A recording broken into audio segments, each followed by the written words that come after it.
Welcome to One Chemistry. Always try to do your best.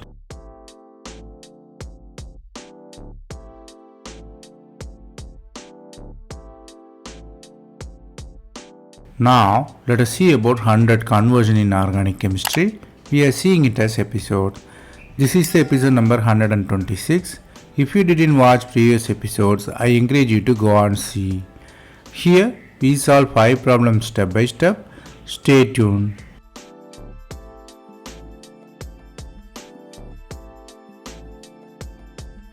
Let us see the question number 1. The starting middle is pinnacle. It's a diol attached with phenyl and cyclohexyl.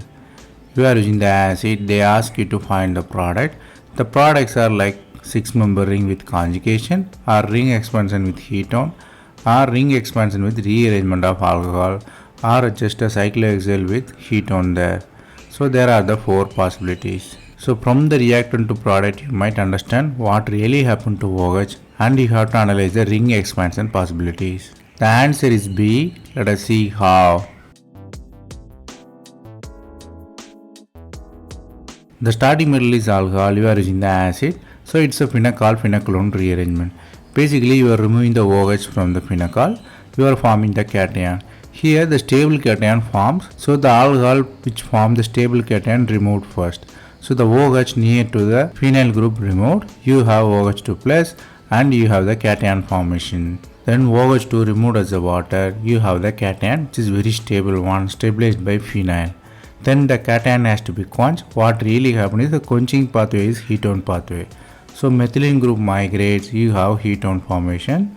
The ketone is there, alcohol is there. How the cation is quenched here? Cation is quenched as ketone there by H plus elimination. H plus eliminated, you have ketone formation, which is answer B. Here you have to learn 2 important things. One is pinnacle-phenolone rearrangement. Pinnacle-phenolone rearrangement occurs through the migration of methyl group here. Second thing is quenching. Here quenching of cation leads to the carbonyl formation.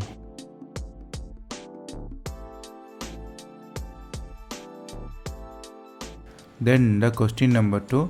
The starting metal is benzene attached with toluene and long chain in the para position. You have carbonyl, methyl and bromine in the side chain. You are using sodium methoxide and acid hydrolysis and polyphosphoric acid. They ask you to find the product. The products are cyclized one with 5-member ring. The 5-member ring, the position of methyl and carbonyl is the question here. So how the ring is closed. The carbonyl in the 3rd position or the 2nd position, or methyl in the 2nd position or the 3rd position. So there are the 4 possibilities. So from the reactant to product, you might understand the question is really about regioselective ring closure. The answer is C. Let us see how. The starting middle you have carbonyl group and the active hydrogen. There are the 2 types of active hydrogen, but the active hydrogen near to the phenyl removed first rather than the active hydrogen near to bromine. The anion near to the benzene will have the quenching pathway as well as the stability, because phenyl stabilizes the anion there. Then the proton is removed, you have the anion. The anion has to be quenched. The bromine is a good living group. Anion attacks the bromine carbon. It has 3-member cyclic ring. 3-member cyclic ring is very straightforward. It has to be relieved. Next step, you are using hydrolysis. Hydrolysis attack carbonyl. You have acid formation with the ring opening. So the ring is open. You have the ring opening, and next step you have the acid formation. Polyphosphoric acid. Polyphosphoric acid remove OH as a water. You have cation formation. The cation is near to the benzene ring, so the electrophilic attack can happen. Ring can be closed. The ring is closed with 5-member ring formation. So if you read down nicely, you have the answer C. Here you have to learn 2 important things. Whenever you remove the proton, you might think of the anion stability. Here anion stabilized by the phenyl group. Second thing is polyphosphoric acid. The polyphosphoric acid is a strong one. It can remove OH from the acidic group. You have the acyl cation. Then the question number 3. The starting middle is benzene attached with side chain. Side chain contain the allyl group as well as methyl attached in the first position. They ask you to find the reagent. The product is corresponding acid. They ask you to find the reagents and the reactions. Reaction can be hydroboration or Jones oxidation or the Baker oxidation or haloform oxidation. or simple oxymercuration, demercuration and Jones oxidation, or the simple Voss analysis next to the haloform. So from the reactant to product you might understand C double bond C converted into COOH. The answer is B. Let us see how. Starting with you have alkene, so you are forming the acid. The first step you can convert alkene to COCH3, alkene to ketone. How you can convert is by Wacker oxidation. Wacker oxidation you use palladium chloride and copper chloride, oxidant and co-oxidant. You converted C double bond C into ketone there. Next step you are using the haloform reaction. The haloform reaction converts COCH3 into COOH, which is the desired one. Here haloform reaction main key is it should have COCH3 group. It is already there. It converted into COOH. So the correct sequence will be Wacker oxidation followed by haloform reaction. Here you have to learn two important things. One is continuous functional group conversion. Here you can see C double bond C converted into COCH3 and COOH. So continuous conversion of the functional group. Second thing is naming reaction. If you want to master the organic conversion reaction, you have to really master the all naming reactions. Then the question number 4. The starting middle is phenol, you are using sodium hydroxide and CO2, then you are hydrolyzing it. Next step you are using acetic anhydride. They ask you to find the product. The products can be of OSL attachment or the ring attachment, or you have the acid formation or the ester formation. Basically the new functional group attachment there. So from the reactant to product you might guess the COOH versus COOCH3 formation and its position. The answer is D. Let us see how. The starting middle is phenol, you are using sodium hydroxide and CO2. It's a Holmes reaction. It's a conversion of phenol into salicylic acid formation. Here we are seeing step by step.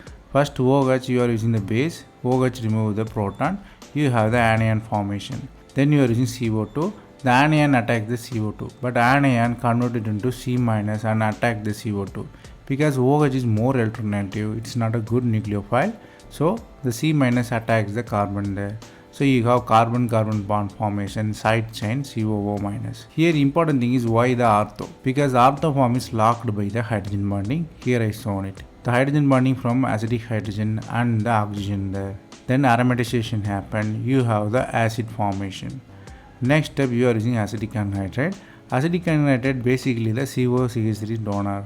So the O attack acetic anhydride, you have OO bond formation. So basically the ester kind of formation. So the answer is clearly D. Here you have to learn two important things. One is Holp reaction. Holp reaction always orthoisomer is possible because of hydrogen bonding. Second thing is acetic anhydride. Acetic anhydride is the COCH3 donor. Then the question number 5. The starting metal is acetaldehyde and formaldehyde. They given sodium hydroxide and HCl. The product is with quaternary carbon with 4 alcohol, well designed molecule. Here they are asking what really happens here. Whether the aldol reaction or Cannizzaro reaction or Claisen reaction or Novonogel or Stokes. So there are the many possible condensation reaction. Here from the reactant to product you might guess continuous CC bond formation. You have to choose accordingly the reaction. The answer is A. Let us see how. The starting metal you are having acetaldehyde, it has 3 alpha hydrogen which is the acidic hydrogen. You are using the base. Base subtract the proton anion formation. The anion continuously attack. The anion attack the carbonyl in the formaldehyde. You have CH2OH formation. The attack happen until the alpha hydrogen available. So the 3 attachment of CH2OH happened. So 3 attachment of CH2OH is there. Then the Cannizzaro reaction is possible since there is no alpha hydrogen. So Cannizzaro reaction can be acid or alcohol formation. Here it is the alcohol formation. So the desired product came. If you read it nicely, you have the clear product formation. Here you have to learn two important things. One is aldol condensation.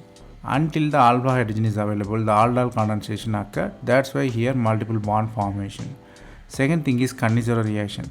Cannizzaro reaction not happen first because Cannizzaro reaction always need no alpha hydrogen.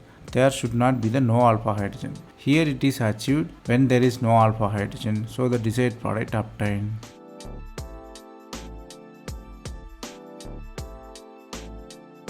That's all from this episode. I hope it was easy. Thanks for watching. If you have any suggestion, comment below.